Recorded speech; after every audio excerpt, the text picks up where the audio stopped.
I introduce? I introduce us. Yeah, here's the thing. Fucking intro. Gundam is awesome. Let's just get into it. Fuck the intro. Let's go, bro. Check this out. I'm on a personal level, I'm very happy that I recommended this one because this show fucking rocks, and I kind of forgotten how good it was. Like I remembered it being pretty fun, but watching it week to week is a very different experience than like watching the show all as one kind of piece of media. And man, this show fucking rules. I love Iron-Blooded Orphans. Okay, so I'm halfway done with the second season, just because Okay. a new job and all that. I don't care Sure. about spoilers if we want to talk about that. Oh, So, bro, no, I can't. oh wow, I it's can't like spoil. heard. The Okay, the ending is you gotta. Well, here's what we're gonna do: is we're gonna record part of this podcast. And I'm gonna get it worked on, and then you're gonna finish the rest of it, and then we're gonna come back and talk about the end because Okay. the end is incredible. You gotta watch it. You that gotta might see help it. me too because here's my experience with Gundam. As a Mhm. child, I saw it and I thought it was fucking awesome, and then it just kind of fell out of like the things I watch because I'm star. Oh wait, I even got my Princess Leia shirt on today. So Nice. I'm the Star Wars guy. You're the Gundam Evangelion guy. That's just our fandoms for all the people. So my stuff has always been Star Wars. I'm just like super into the lore and space politics there. So that's how I went into this. Like I've watched some Gundam things over the years, but never like went in, invested, like, let's fucking rock this out. And I agree, this show is fucking awesome, and Mikazuki is the shit. Yeah. Like, just That period. That's how we're going to that start this.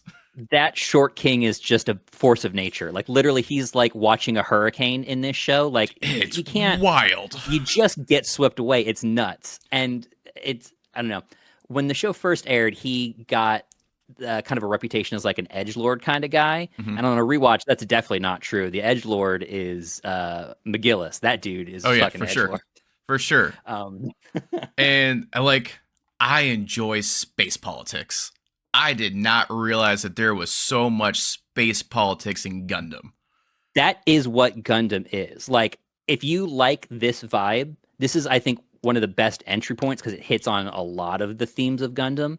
But like, if you like the space politics stuff, buckle up, man. Gundam has a ton of that. Like, the Gundam you're familiar with is going to be Wing Gundam, which Yes. is um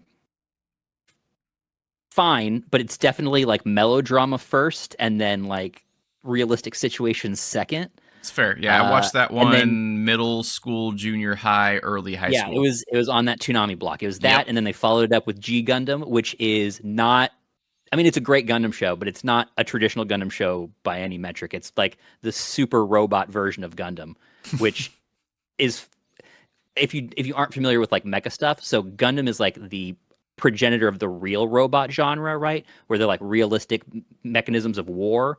Mecha before that had kind of been like big metal superhero, right? Okay, yeah, yeah. So that was a big distinction that pulled it apart, and made it unique. And that's kind of where they've continued forward. So G Gundam was a weird break from that, in that they went back to like, no, these are crazy superheroes, Yeah, that and was the we're one gonna where have them fight. they had like the chibi ones. Which one was the one the chibi Gundams? I mean, that's not that one.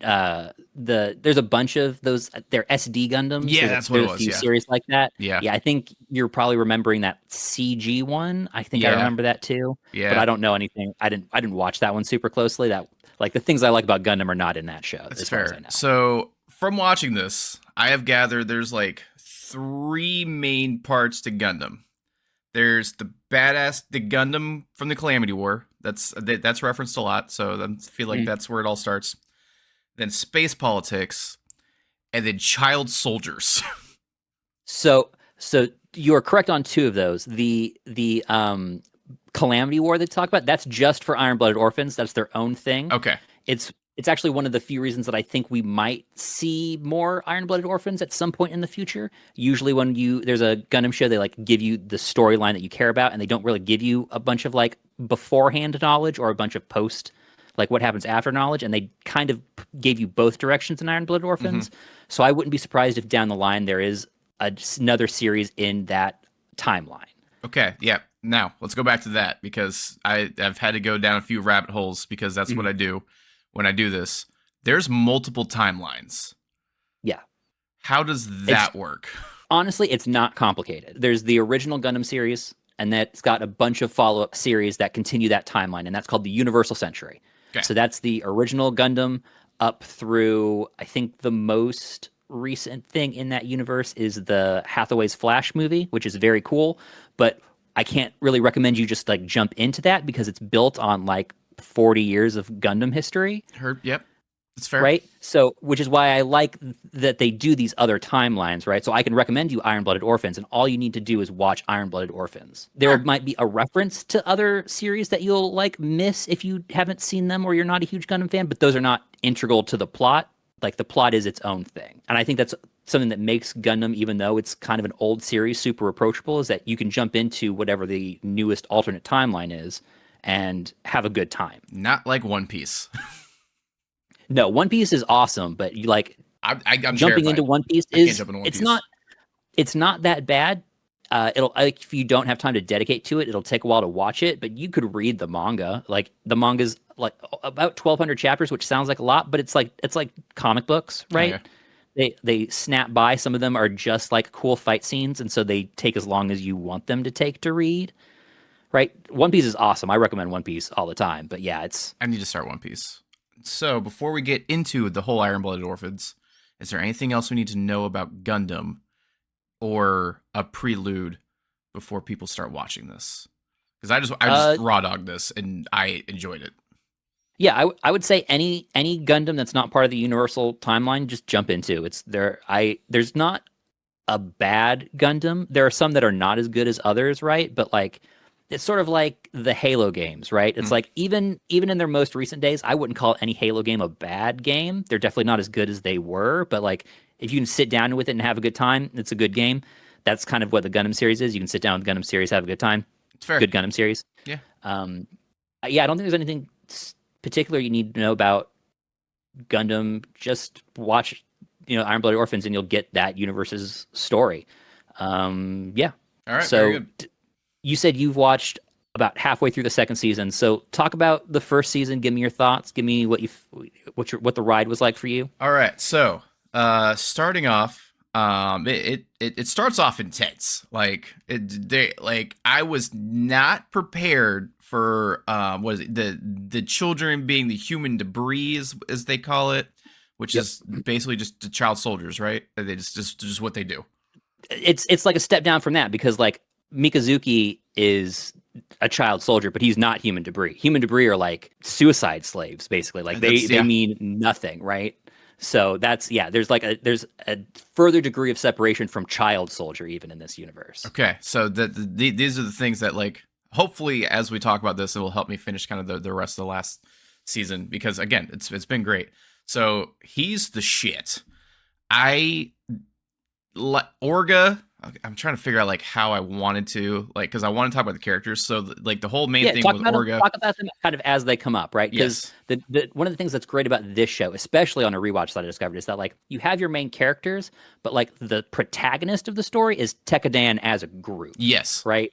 So everybody is important. So just talk about them as they come up. I don't think we'll miss anybody just by like talking about the show. Heard. Great. So yes. So yeah. There's Tekkadan, Orga, Mikazuki.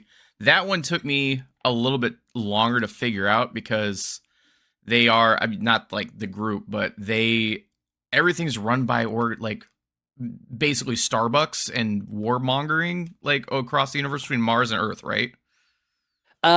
No. It's so basically the Earth is kind of divided into like four groups, right? There's like four major countries now you could think of that like compete. Mhm. And then they have colonies out on other planets. So it starts off, and Mars is under control of these other like corporations from Earth. Okay. And then the only sort of police out there is the Gjallarhorn, Yes. who are not good at that, obviously, as you watch throughout the show.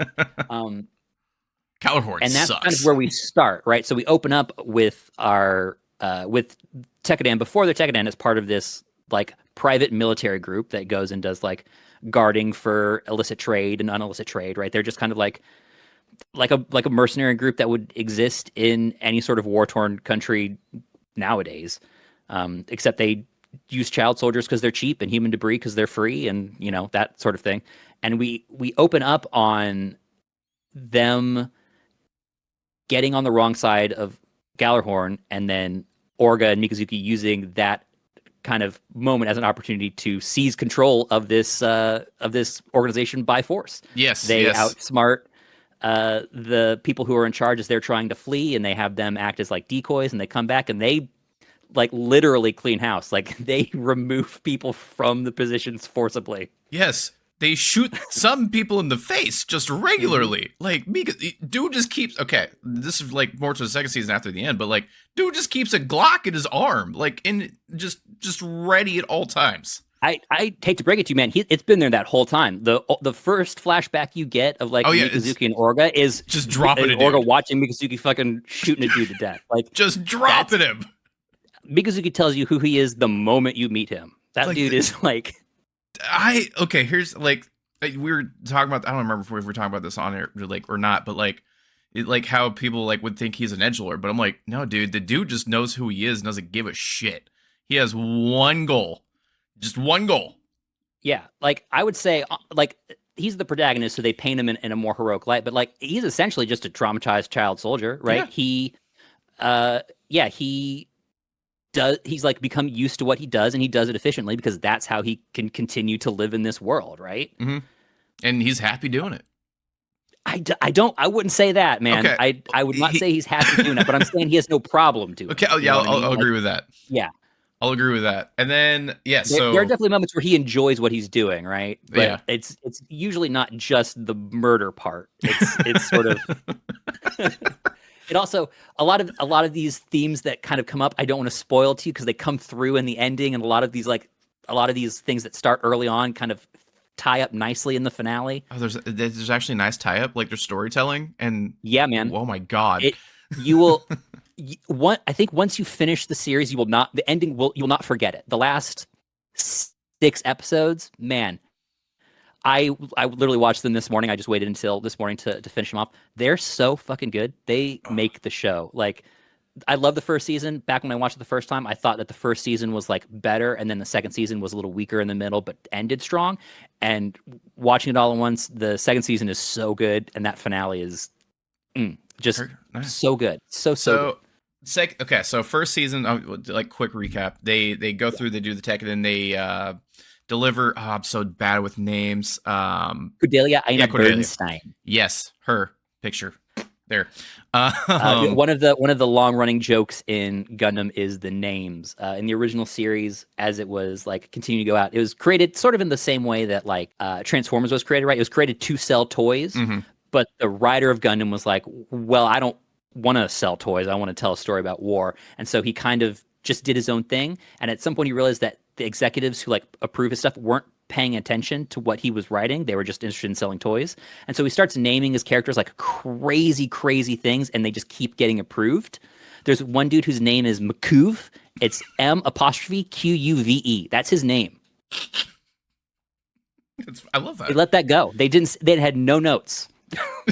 just happened. Heard. All right. So, and that's sort of been an ongoing thing for Gundam since then, is that Gundam always has several terrible names in it as like an honor to that. Notable ones in this one, I think my favorite is Chadden. I didn't know his last name was Chadden. Yeah, man, they only say it once. It's hard to catch, but his name is Chadden, and that's A+. Good job. So, Cordelia. Cordelia. Oh, jeez. Again, terrible with names. Yeah. So how does nobody know who she is? I know that space is huge, but that was like my one problem. So the thing is that people do know who she is. That's sort of she's sort of your like Joan of Arc style figure, right? Yeah. As they quite literally point out later in the show, but so people do know who she is, but they don't. It's sort of like if you lived in the same age of Joan of Arc and you'd heard of her, but she was like passing you on the street, you'd have no idea. But they have media. They have internet. They didn't have internet back then. But how much do you know about a famous Chinese person who's famous in China? Okay, that's just fair. A country away. That's not another planet. Okay. You know what I mean? I'll accept that now. I can gather that. What you have to remember is that this show starts so small. It's about like one small group of kids in this tiny corporation that like things just happen to go their way. A lot of what I like about the show is how much of what happens to them just relies on luck. Yeah, a lot, Like, especially in like season not that one. they, yeah, not that these aren't competent protagonists. They're very hello. They're like they're very good at what they do. They're super confident, but like so much of their success and failure throughout the show just relies on like poor timing or good timing or something else happening that wasn't really related to them, but they were sort of dragged into. Um, and that's sort of how war goes, right? It's like so much of it is just out of your control. That's fair. Yeah. So they are grabbing her and they are transporting her to Earth because there's a hit on her head. Yeah, And so she had hired the company that they worked for, mhm, and then while they were getting ready to transport her, the coup happened, and she was like, "Okay, well, I still need people to take me there, and these child soldiers beat these adults, so maybe we do this." right. And that's where our journey begins after Mhm. 20 minutes. That's how we get there. But I think that's the first two episodes. yeah, it's the first two episodes. The first two or three sort of smashed together for me, because also in this time, you get to learn a little bit about the Gjallarhorn side, right? So you Mhm. meet Ein, who is like the new recruit. He's also from Mars. He just didn't end up a child soldier. He ended up an adult soldier for the other side. And you meet his sergeant, who's like our Lieutenant Crank, I think. Is that the old man? Yeah, the man who like is part of the initial attack, and he's like, I can't believe we're killing children, and then the Barbatos shows up and ruins their day and kills the Hmm. other guy, Hmm. and so he decides he's going to go duel them, Yes, yes, I and remember try that. to end this honorably because he doesn't want his men Yeah. to kill children because they're reasonable people in this universe, and that doesn't go well for him because he has to duel Mikazuki, who just you know does his job, and Tekkadan Tekkadan moves on basically. So yeah, so then we get to the Gundam, that like the Mm. pinnacle. I'm not gonna lie, I used to think the Gundam looked stupid with their color scheme. After watching this, I understand why they did it because it stands out and it looks fucking awesome. Yeah. The Period.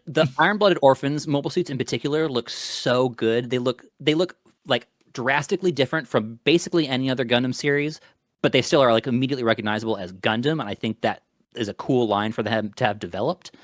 I think the Barbatos is also a particularly cool one because usually the Gundam seems to get more heroic as the show goes on. Hmm.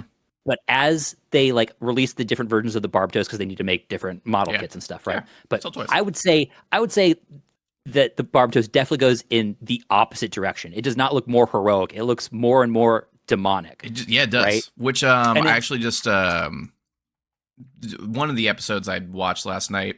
The all the Gundams in the series are named after demons, right? yes, so they're named from the demons from I'm going to get the pronunciation wrong, but I think it's the Ars Goetia, which is like the book of demons. It's like Solomon's demons, that sort of thing. Hmm. So there are 72 of those demons, and so there should be roughly 72 Gundams, Heard. right? And we throughout the series, I think we see four of them, I was gonna say five four of or them. We, five we because see five there's of them, and then yeah. we've seen a couple others in some like art books they've done, and then there's a spin-off series about another one. And I think there's a little side movie that comes out sometime this year that will have another one. So you know about like eight of them. But that's another reason it feels like we might see more Iron-Blooded Orphans is that they said there were 72 Gundams, and they need to make model kits for forever. So we'll probably come back and see at least a few more of those 72 Gundams, right? That's fair. And I like that because it's kind of like we're going to go back to Warhammer for a second. Warhammer had all of like, geez, I'm so bad with lore and everything. Like all the original Primarchs, and then they like slowly released them throughout the years. Because I think there's like what 6 of the Primarchs you can actually make now ish. I can't fucking remember. There But are four. There are four Demon Primarchs currently that are model kits, and uh, two Imperium ones. I think we'll probably see more, but also they have just killed a bunch of those, yeah, right? There's a bunch of Primarchs that just you won't see because they are like lore dead. yes. And something I do like about Warhammer, and which transfers over to Gundam too, and their world lore building is yeah, there's 72, but like we use your imagination. You Yeah, know? our story does not involve all 72 of them. Like there's a whole other world out there. Um, And yeah, I think another thing to note about the Iron-Blooded Orphan Gundams is that they're much less like modern pieces of technology. They're like Hmm. ancient suits of armor from a past age that 300 just years old. happen to be dope as hell, right? Uh-huh. They still just outperform other things because of the way they work. But it's a good way to, especially as you see the finale, it's a good way to look at them is think of them like swords, right? Hmm. They're not guns because they're not disposable, but they're like a master crafted sword.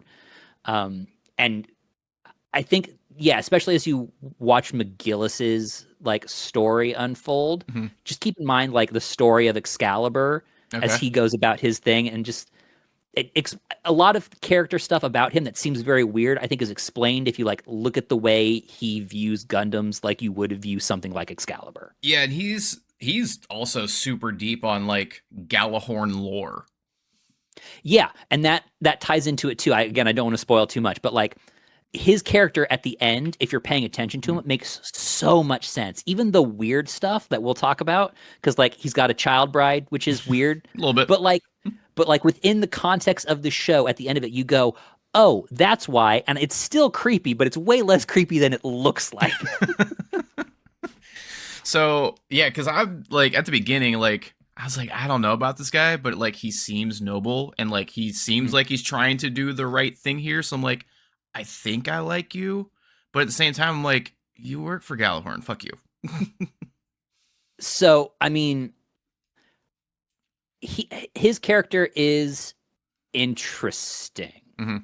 Like, this is again why I definitely want to do another part of this after you finish it, because a lot of the character bits Hmm. are, because the characters are so integral to the plot. A lot of the character bits are spoilers, Which is great, and by the way. I love that. It's great yeah, storytelling. it's really really good. But it's so hard to say too much about some of them because of how it all shakes out, and the way it gets revealed is really like good. Heard. The show is really well written. Is the point I want to emphasize, is like it's got some good politics to it. It's got some really good character building to it. It's got incredible world building to it, right? There's so much about the world that you gather just as they're going about their little mission. Mhm. Like they help a freaking like Union revolution. Just by accident. Like, Just like, well, we yeah, got I to. mean they got tricked into it, but like straight up just, pro union, get it done, man.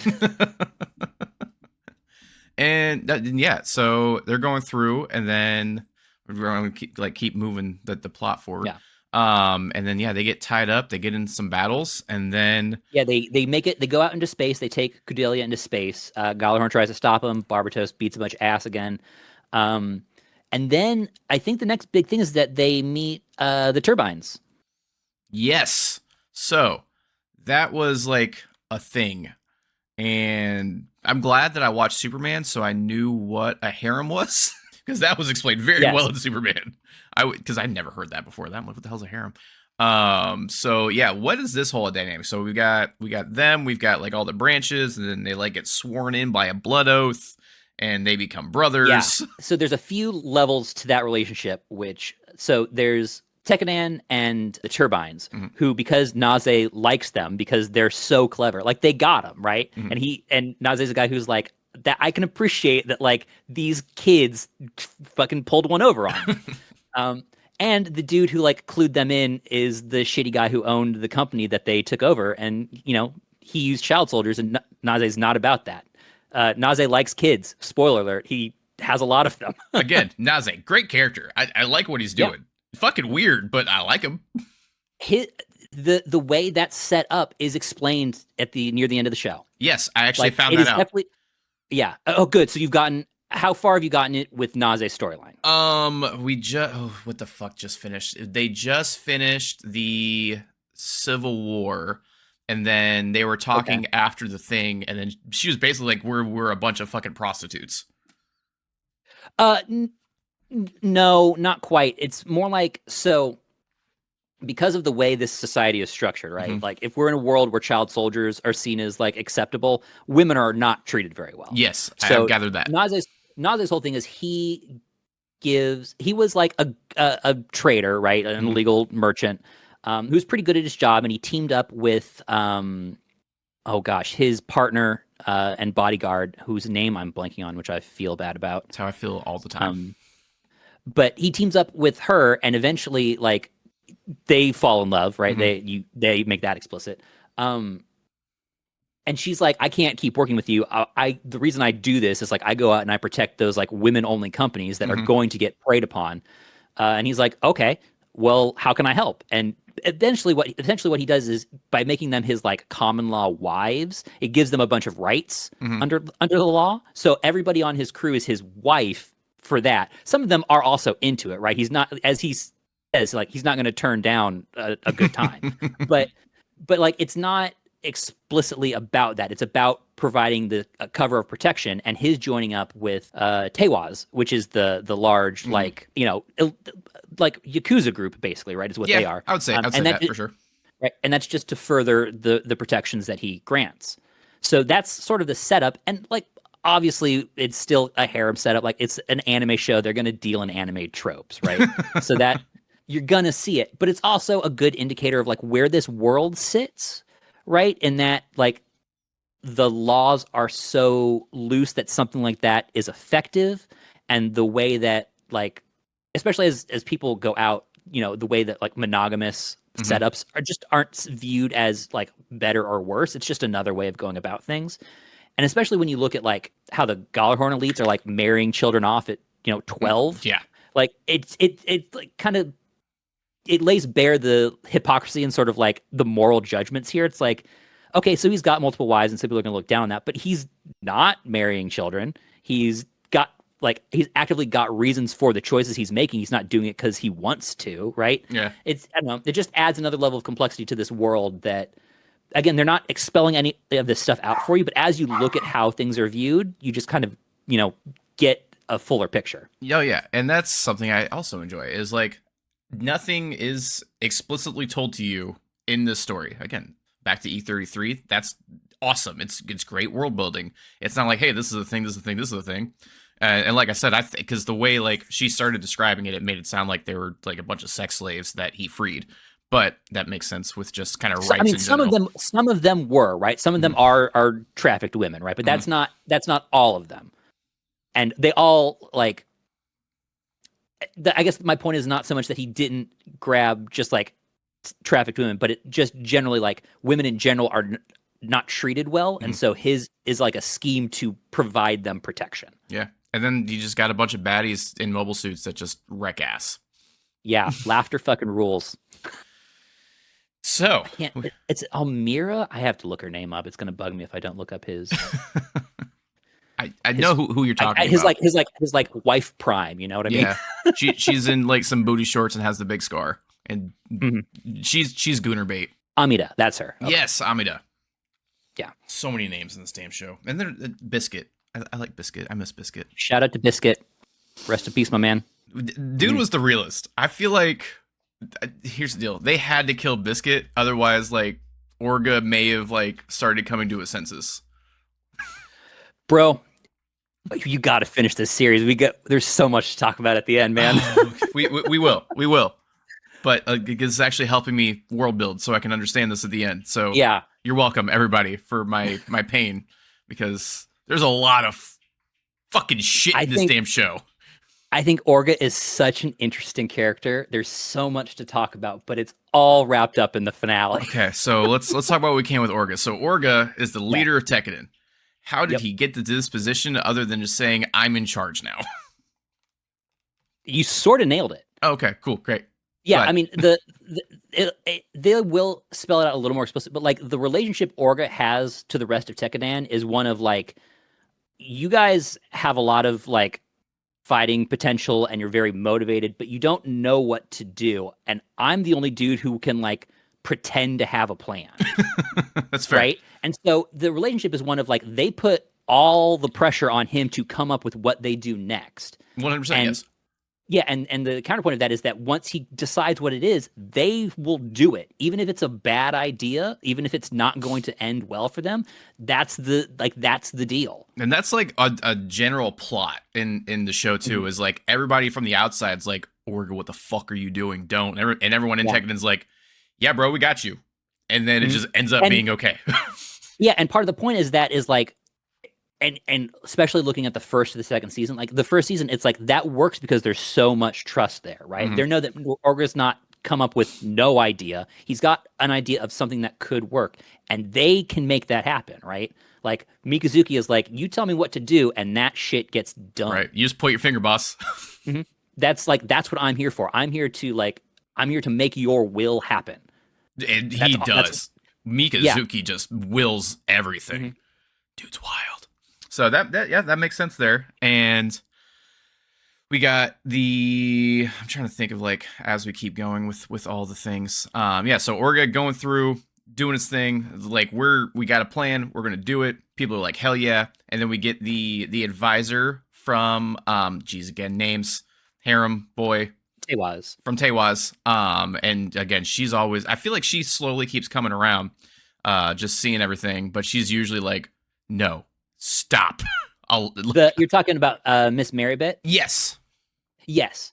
Yeah, she's the adult in the room, right? She Like really is. and she's usually right and they usually ignore her and like she's a great character cuz she like one of the reasons she's so good is she cares so much, She right? does. She just rolls in and is like, boys. She sees the problems, but she can't like how can you tell these kids who have never known anything other than how to fight to not fight, right? Like she can't leave because she can't abandon these kids, but she also can't convince them otherwise because what else are they gonna do? Right. I like through the entire first season, I was just waiting for her to leave, like just to go back, but like she stays. She just stays because like Yeah. I don't think she has to, but she just does. And everyone just calls Orga boss, and Orga's the boss, and everyone's like, all right, cool, let's do this. Yeah, it's worth noting this first season, like there's really not a ton of setbacks for No, Tekkadan. They not at like all. they kind of roll through it, right? Like they have a very clear goal and they smash their way to it. Like there's a couple sad moments, but man, you never at any point are like they might not make it. Like they're gonna make it. Like you're like, yeah, why are you even trying? And it comes back to like, yeah, they're a small group, and no one has any idea who they are. So like the whole time, I'm like, do you get? And it kind of shows up in the second season. People are like, oh god, it's Tekkadan. Like Yeah. Mikazuki's here. The devil has shown Mhm. up. We are fucked. Which is I enjoy. After they meet Tewaz, they meet the Turbines and Tewaz. They kind of get to like re-up themselves. They rearm things. Barbatos gets a flashy new upgrade. It gets to like the fourth form, like classic look, right? Mhm. The one you see on the box set. Um, and they go head out and they run into this group that uses a bunch of human debris as mobile suit Yes. pilots, who's like blocking their pathway to Earth. Who also they have a Gundam. It's a big old frog. It's a big old frog Gundam. Honestly, I love this Gundam. It's so weird looking. It's got a big giant hammer. The Yes. Gushin rules. I love it. We get this like big. I think it's the first time I really feel like they start fleshing out the side characters. Yeah, I agree. Because during this fight, you find Akihiro, who's another mobile suit pilot.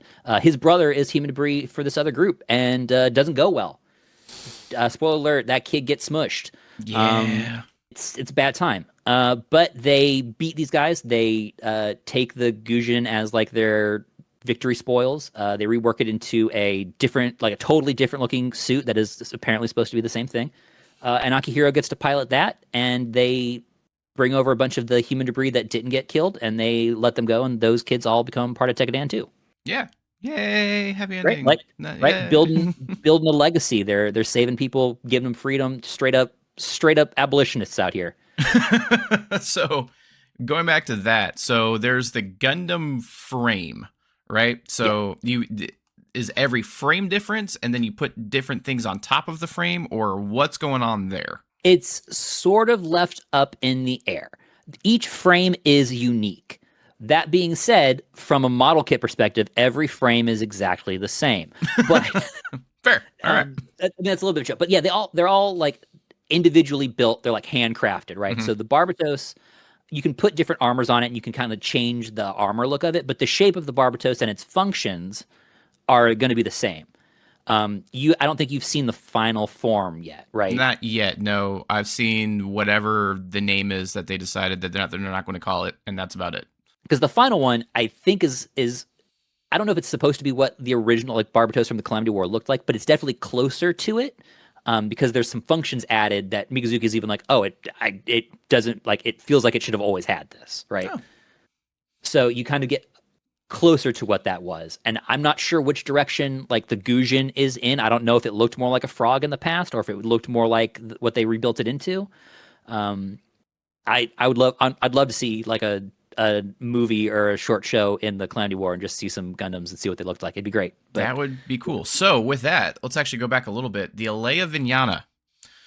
yes, What is that? I mean, I understand it's like a surgery, goes in your spinal cord, gets your nervous system, lets you control some shit, and then you can do some cool ass shit with it. I know they put it on these, on the human debris as well as a lot of Tekkadan have to do it at a young age.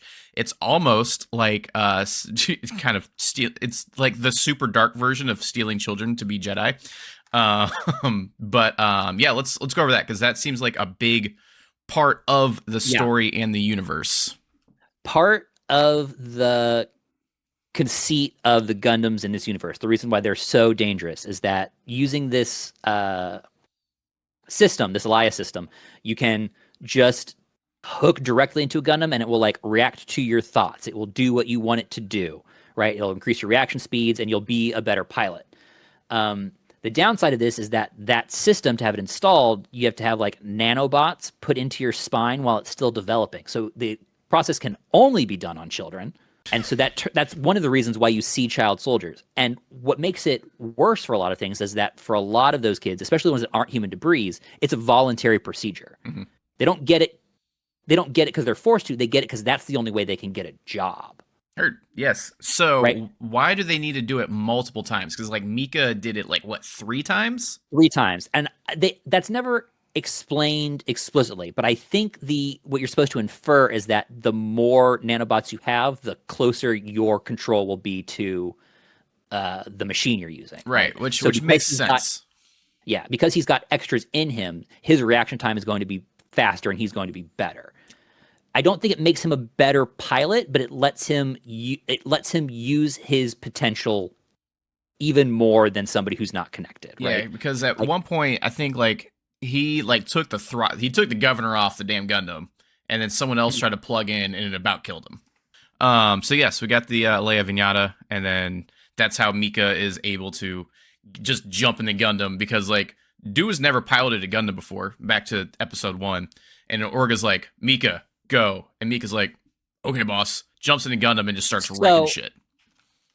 I think again because I think the implication is that Mika probably has piloted a mobile suit before, mm-hmm. right? The company they worked for had some, right? They other people use them, so I would bet Mika has some experience with it. He definitely hasn't used a Gundam before, right? But he knows how a mobile suit works, and that's so like he just. What I'm thinking of, because I like the sword analogy of the Gundam because you got like all the mass-produced like bullshit mobile suits, and then the Gundam. I'm like just imagining like, yeah, there's a lot to go into that, and like being able to wield a claymore versus like a fine katana. Like, yeah, you need to like have some skill there. So that's where I'm like, dude just hopped in, was like, cool, let's go. And just wrecked it. I love that you said that because it's again explicitly what they show right during the finale of not the finale, but the second half of the first season when Mika gets a sword and he's like, I don't really love this. This is fine. And like for the final battle, he picks up a big ass wrench. He's like, yeah,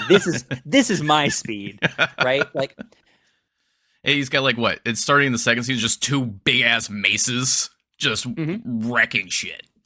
Yeah, and I think that's a really good counterbalance to what you see like Gjallarhorn, right? Because all the Gjallarhorn units, they have these fancy swords and they have like sword work, and they're not playing the same game, right? Mm-hmm. Mikazuki's like, I'm not here to be like the most elegant fighter. I'm here to remove you as an obstacle. Straight up. And then sometimes that's just smashing you, you know? Well, I'll get to it in a second, but I want to, because they make it explicit a couple times how he literally will just like smash a dude, like just like in the fight with Karta at the end of the first season when she tries to stop them on their train ride back, right? And like the guys get out of their mobile suits to talk to him, and like the one dude gets like bashed while he's on the bridge of his mobile suit, like yelling at them. He just gets smacked by the wrench, and you see just a little puff of blood as he like lands in the distance. Like it's nuts. Also, this is not safe for children. There you Yeah, go. this isn't. I mean, it's a show about war. Like one of the things about Gundam is that Gundam's always talking about war. That's whatever. There's a lot of war. With the exception of like fairly recently, they started doing the like show about Gunpla specifically, and those are about toys explicitly. But like most Gundam shows are just about war. Yeah. And that's a lot of how I feel about Gjallarhorn. I was like, why? Why? I don't, why? What are you doing? It's a corrupt institution that's existed for hundreds of years, right? They've got a lot of power and they let that power like grow. But they haven't kept up with like the doctrine that they were supposed to believe behind. So you've got a bunch of like corrupt people with a lot of power. It's like, it's classic. It's every government in the world right now, right? Like it's a bunch of people who have never known how to do anything but politic, and they like that's what it is. That's fair. That's sort of McGillis's whole like deal, right? That's the reason he's saying that he's doing this. Yeah. Is that like Gjallarhorn is so much worse than it should be. Yeah, I agree. Yeah. And he's just like one dude's like, I got this. Like I'm gonna yeah. He is like I would say is the mirror image of Orga, and the fact that they want pretty much like the same thing, to like help their people and do things, but like go about it in two very different ways. Like Orga is the hammer and McGillis is the scalpel. Yeah, I think especially where you are, I think that totally holds up. You haven't gotten to his background yet, right? A little bit. He was adopted / was like an illegitimate child, and then got in, and then people hated him because he was pretty much like Jon Snow. Okay, so yeah. So you got the part of it that like everybody knows, but you haven't gotten the like story. There's like an episode that focuses on his background. We have not gotten that far yet. It was just like a quick flashback of him as a kid meeting the old dude with the goatee for the first time while he was reading a book. Yeah, they go back further than that. But I think your comparison of him to Orga is pretty spot on. He's sort of, I think he's closer to like Mikazuki's mirror, right? Because basically the story of like Tekkadan versus McGillis is the story of like community versus going your own way, right? Like their stories are very similar, but McGillis decided he was going to do this all by himself. Yeah. And Tekkadan from the start was like, we are a group of people that will get through this. Yeah. For the betterment of all of us. For the betterment of all of us, as opposed to the betterment of me. We're going to find a place where we fit, right? Where we belong. That's their whole goal. Yeah. And then McGillis is very much, I'm going to make this work for what I know. Yeah. And what I believe. Yeah, exactly. And I think once you get his background and stuff, a lot of his moves make more sense. I don't think I don't agree with them. I still think they're like dumb overall, but at least you get the idea of why he did the things he did, like why he thought that they were the moves he should make. Continuing, where are we now? I think we got McGillis. McGillis sort of ties in throughout, so we'll talk about him just kind of as we go. But story-wise, after defeating the group with the Gujin, they deliver these goods that they're supposed to deliver for Teiwaz to this mining, or not this mining planet, but like this colony. The Door colony. 3? Yeah, I think it's Door 3, you're right. And that's where they find out they're supplying guns for this workers' revolution. Yep. They were like, wait, hold up. While that's happening, Kudelia is going shopping with Atra and her assistant. And they're out the assistant. they're out in public when all of this goes down. And you also find out that Kudelia's assistant has been betraying her, basically. But she dies, and she feels bad about it at the end. So we mourn her, sort of. Thanks, McGillis. That was one of the weaker moments where I was like, this feels a little. It was a little forced. But I think it's fine. It's pretty common, right? You've got somebody who is notable but not particularly powerful yet, and so you put somebody nearby to keep an eye on them and things like that, right? I see it making sense. I think it feels weird that that everybody was so like chill about it. I feel like people should be upset, but she did die immediately, so maybe we just let it move on. I think they were like, I feel like that part, because it was so quick, there wasn't really any build up to it. It was just like Cordelia's doing her thing. Oh, by the way, this is a thing. And then McGillis is like, hey, this is a thing, and then she's dead. It actually, once you know about it, like rewatching it, they definitely hint at it a few times, right? Yeah. Things that out of context you probably aren't paying attention to, but like that lady's doing shit in the background. Yeah, I agree. I didn't feel like it did hurt a little bit where I was like, come on, like you've known her since she was a child. Why you gotta be a bitch? Like, no loyalty. Again, the opposite of Tekkadan, like just zero loyalty. But I think it's more complicated than that because I think there was loyalty. That's why she like felt so conflicted about it at the end, right? She was like she was put there before she knew this kid, and so she did hate this kid, and she probably still hates this kid in some ways. But as she gets to know her, she also knows that like it's a kind person, wants to help people, right? That conflicts. Like you can still hate the things that they like represent to you, right? That upper class there, and acknowledge that like okay, but they do want to be better. They do want to try to help, right? And so, yeah, I think that's probably why she ends up dying and she gets conflicted about it, right? She takes one for the team. Yeah. So, yeah. Because there's, that little assassination attempt there, which I think at that point is when I stopped hating Cordelia. Because, like, at the very beginning, I was like, I hate you. I think Mikazuki makes a pretty good argument for her early on when they're leaving Mars or whatever, and she like does the broadcast and they're able to like fly through because Gjallarhorn stops, right? Which was, like, that was a bad bitch move. Yeah, right. And I think it kind of develops here again. Gundam likes to have this type of character, this like caller of peace, who is also like a character who's not a Gundam pilot type thing. But a lot of times, I think they fall kind of flat. The one that you would remember would be like Relena Peacecraft from Gundam Wing. Yeah.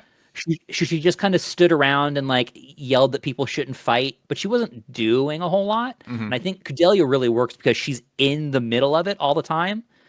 Right? She's not like calling from the sideline. She's like in the middle of people who just got gunned down by the military. And she shows up and Orga's like doing. Yeah, Orga's like, bro, chill out. She's like, no, I'm here. I'm like, oh, okay. Yeah. Heard. Yeah, great. You're going to get shot, but okay. Yeah, and she learns to use her ability of like persuasion and statecraft effectively, right? She becomes a useful member of the team with her skill set, which is always a fun thing to see.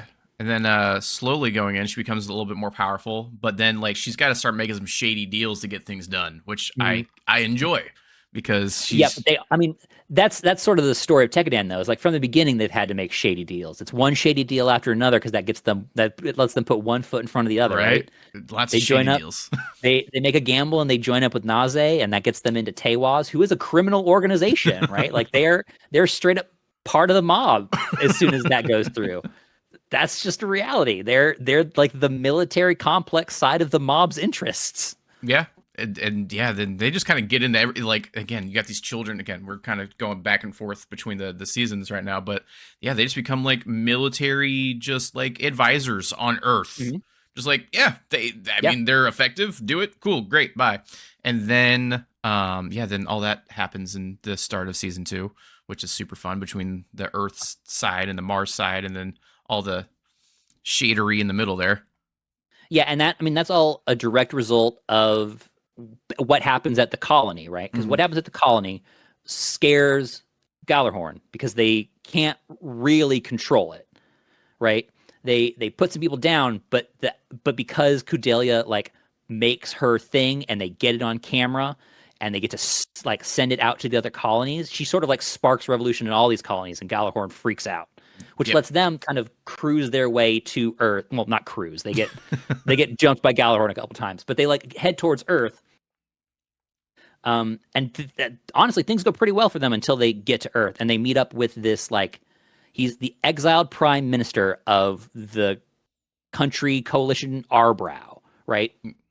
Which includes Canada because their goal is to get to Edmonton. Heard. So yeah, why is he exiled, and like how does the whole parliament system work? Because I feel like that just kind of goes in, hey, there's parliament, there's this dude, he shows up, we got to get him there, Cordelia shows up, I'm going to say some words. Like it all happens very fast. Also, you're very blurry. I think you know exactly enough about it. Like they're not going to tell you how parliamentary procedure works. What basically the situation when they land is this guy's been exiled for political reasons. probably because the group in power decided to push him out or something. Yep. But there's an election being held, and he's still got a bunch of influence in the country. Right? He wasn't like unpopular. He was pushed out because of political movements from this lady who'd been working with Gjallarhorn. Right. So he's like, if I can get in there and say that I'm a candidate, I will win. Like, people like me. I've got the support. I just need to physically be there. Get me there. Okay. And that becomes their goal, because that gets Kudelia a strong ally on Earth to allow her to start making these deals that will help Mars, which is her plan, right? She wants to pull Mars out of poverty and make a world where they don't have to be child soldiers because people can farm and there's industry on Mars independently. And Tekkadan, that's just that they've been hired to do the next job. And so now, instead of working for Kudelia directly, they're working for Makanai, and they're going to get him to Edmonton. They are tracked on their way down to Earth, so they do meet up with him. And then they're followed by this fleet from Gjallarhorn that's just designed to like guard the Earth, right? Mm-hmm. That's where Karta Issue is. And she chases down. She's been good friends with McGillis and McGillis's friend Galio. Oh, poor Galio. So they meet up, and they have a good thing. And she's basically egged on to chase them down onto Earth, and she catches them a little bit off. Well, not even that off guard. Tekkadan wrecks her unit, but she does manage to kill Biscuit. Which is sad, and then we do just a short time cut of them getting away, and then all of a sudden they're on a train and it's cold, and so there's a time jump there of a couple weeks, maybe a month. I don't know. They don't really explain.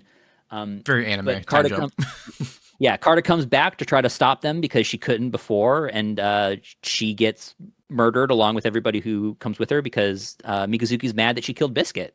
Which is fair. Yeah, he just John Wicks her. Yeah, he doesn't like immediately end her life. She's like bleeding out and dying, and Galio comes in and grabs her and pulls her away. And he's like sad and upset that his friend is dying, and he's swearing revenge. And then he gets stopped by this dope mobile suit called the Grimgird that we only see once, and they never show it again. But it's sick as hell, and it's piloted by McGillis. And he's like, "Big reveal! I'm betraying you, because by doing that, I'll be able to take more control of Gjallarhorn, and I'll be able to move closer to my objectives." And Galio doesn't like that, and they fight, and Galio gets murdered. He gets hardcore murdered. Yeah, just gets killed. And that's basically where that story sort of stops. And then we go back to Tekkadan, and they do this big push into Edmonton. I forgot to talk about what's happening with Ein, the Gjallarhorn soldier, through all this. Ein keeps trying to stop Tekkadan, and it gets worse and worse for him every time. He eventually gets like pretty killed. I'd say about 80% killed after saving Galio from Mikazuki. But it's okay, because he gets convinced, as he's just like a head and part of a torso, to get put into a robot, and they'll hook up a new Alina system into him, and he gets a big giant graze, and he goes after Tekkadan in a big old robot suit. Yeah, that was intense. That entire like super Alea Vignana super suit, like that, like he pretty much becomes a cyber psycho, honestly. He becomes a literal dreadnought from Warhammer 40K. He's a dead man in a walking tomb that will fight on as long as he can. It's 100% what he is. Yep, it was wild. Unfortunately, it's not that long though. It's not. It was a sweet fight, and it was like, because I like the way this, like the cinematography in it. Like when he was talking, it was the suit. Like, and anytime you see anybody else talking, like they're in the suit, everything. No, it's just like, I am the suit now. So yeah, he is definitely like that dreadnought. And I think you only see like maybe 2 shots of him just like suspended in Bacta and just connected. Yeah. He's just a little like person battery for this robot. And he's scary. He definitely he throws around several members of Tekkadan who are like skilled pilots. He beats Laughter and Azzy from the Turbines, who've always been like straight up keeping up with the Tekkadan boys. And then Mika lets Barbatos take over and ends that fight very quickly. So, okay, that part. I just figured like he just undid some limiters and just went Super Saiyan, but like Barbatos like just takes over like it's alive. It's hard to say. So the there seems to be some idea that the Gundam frames like keep part of you inside them. Okay. The founding myth of Gjallarhorn, which you might have gotten to or you'll get to very soon, is about the guy who first like who does the first Gundam Bale. Mhm. He's the pilot. It's Agnika Kairu. Yes, heard of And him. their belief is that his soul still resides within the Bale because I believe he died in it, Okay. right? And I think there's some idea that there might be something more than just robotics happening with the Gundams because Mika talks a few times about Barbatos talking to him, Yes, he does. He does and that a few that could times. yeah, and that could just be him like giving it emotions that he like feels it like are Uh huh. appropriate to express. But it could also be that there's like something else happening because he definitely gives up some control, right, Hmm. to use Barbatos to its full potential. Yes, and then like the armor comes off, and he just like becomes like a samurai ninja there towards the end, Mhm. which is super cool. So I mean Yeah. that's kind of cool, like because yeah, he's always talking about like talking to Barbatos like just straight Mhm. up like as he's a dude, like almost like he's a droid, and they're kind of connected. Um, let I kind of want to because I know you're into both of these. Is that I was going to say similar to like Pacific Rim. I know there's like two people in Pacific Rim, but they like combine into like one consciousness. No. Okay. It's closer to if I'm right, because we only get this little bit, right? If I'm right, it's closer to like how knights work in Warhammer 40K, Okay. where like your consciousness is like imprinted on the knight and it sticks around so the next pilot you like talk to, but Okay. because you're an Eric like that type of thing, but not definitely not as pronounced, right? If it is, it's like echoes of a thing, Heard. Okay. right? It's definitely not. I wouldn't say it's a primary focus, but it could be something that if they wanted to explore in the future, I wouldn't be surprised if they said was a thing, right? That'd be kind of cool. Like a mystical side almost of giant robots. That's one of the things that Iron-Blooded Orphans is missing that a lot of Gundam has is that there is sort of a mystical like space magic type, right? I In love the space main magic. Gundam series, they're called new types, and they're like advanced forms of people. The way you see that most commonly expressed is that they're incredible mobile suit pilots, Uh but they huh. have other things that they do too, right? Um, Heard. but Huh. yeah, That just came out of nowhere. Because yeah, the whole time he's like Barbatos. I'm like, what? Are you just talking to your robot to like yeah, pep yourself up, or like what's going on here? So yeah, okay, that's kind of cool. I like that. I like the Echoes and idea. I think it's not as likely as that there not being anything, right? Because we don't see Akihiro do that really. We Hmm. don't see Shino do that with his Ryusei Go 4. Um, so yeah, it's not 100%. It also could also be that maybe those Gundams never had a pilot die in them, Yeah, right? Or maybe not connected or something, and the Barbatos did. It's up in the air, and it's not that important, but it is kind of fun to think about. it's fun story building. I like fan fiction. Yeah. Great, love it. Yeah, and yes. So basically, the way the first season ends is that they get Makanai to Edmonton. They smash through Gjallarhorn's forces. They kind of reveal that Gjallarhorn is not the like all powerful protector that they claim they are, because a bunch of kids with two ancient mobile suits smashed through defenses and change the course of this country's history.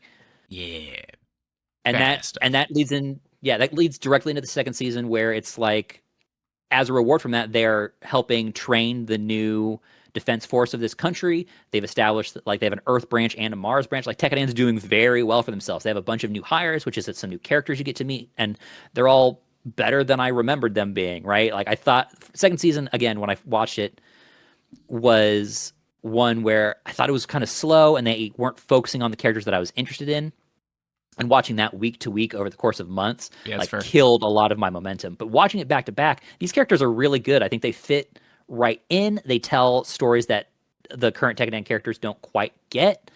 Yeah, I think that they're all really good additions. No, yeah, I agree, and I do also agree with your first statement being like, I don't care about these characters right now, but like towards like was it Hush, the one who was stuck on Earth that had to take over for, was it Chad? Oh, Takaki. Yes, Takaki. Yeah, so like Yeah. his little sub story of like being like, yes, Orga said this, right? And just being in full trust of like everyone around him. Like there is no traitors in Tekkadan. Like it doesn't even cross his mind as anything. And like even his bestie ends up dying because shit sucks and like internal affairs. And like they just have so much blind faith that everyone around them is trustworthy and perfect that it ends up killing a lot of them. So I like after that ended, I'm like, oh, I actually enjoyed the storyline. This is something I want to go back and rewatch with a new found like understanding of like, okay, I understand there's a lot of build up with a great resolution, but like you said, if you're watching it week to week, like you don't see the build up. Yeah. Which is something I do enjoy about like modern television all coming out all at once and you can just binge it. Like if you watch like Daredevil, like 1 week at a time, I feel like it would lose its impact as opposed to I'm going to sit down and watch Daredevil today. And then you get to see the entire thing unfold. I think there are benefits to each, right? And I think the big disconnect here is that some people don't have the option to choose the method of delivery that works best for them, right? They're either tied into traditional TV scheduling, and so the product they make has to come out in X amount of episodes. Yeah. Or vice versa, where their product has to come out all together because that's what Netflix wants, right? Whereas some things are really good to release as a chunk, and some things really want a week-to-week release. Yeah. Right. It just depends on what the intention is behind the thing you're watching. Fair. There's a few things like Star Wars. Like, I feel like the modern Star Wars TV, like you should probably watch all at once. Just because it is basically one giant movie, but like episodic things, I don't think would be so bad because like think about like White Collar and then like old like Buddy Cops, like that kind of makes sense because it's separated stories into like each episode and then like you just tie into everything towards the end. But I feel like because this is just like one big story. Like yes, there's like sub whatevers, but because it's one big story, sitting down and like watching it all unfold at once, I feel like is super helpful. So. Yeah, especially with Gundam series, the scale expands as the story goes on because you usually start pretty focused on your main characters and their things, and then as you learn more about the politics that they're interacting with, the scope and the amount of characters that you have to keep track of expand. And so if you watch it week to week, unless you're like really, really invested in week to week things, you're going to miss some of that. Whereas if you're watching it back to back, you can be like, oh, I see what this character has been doing the whole time. I understand what that story is, right? No, for sure. And I see, because I've been doing it like at like about 6 episode chunks. Just like before bed. And that's usually about like how they do like each little just like I'd say arcs loosely break down that way because the way that the show released is 2 seasons, 25 episodes each. Yep. And then you can see when they kind of split to the next part of each season when the opening changes. So it's like 12 episodes for the first arc and then 13 episodes for the second. So, and then within that, if it's not a longer story, they usually do about 5 episodes for the first story, 5 episodes for the second story type thing, right? Yeah, which I like because it you still have your big overarching thing, but like it's nice and chunked. So if you want to just sit down and like watch a chunk, you're good. Just be like, you pretty much know when things resolve because the music changes. Orga says some shit. He's like, "We got this. Tekkadan." Yeah. I think hitting the season 1. Let's pause here. Let you finish the show, and then we'll come back and do the other half because we talked a lot about the first season, just kind of going through it. But like, I think you're gonna want to talk about the finale once you've seen it. Fair, and so you're gonna have a lot of thoughts, and I think you're gonna want to express them, and I think that's gonna be some good content. Good. I like that we have like a little 2-parter to this bad boy.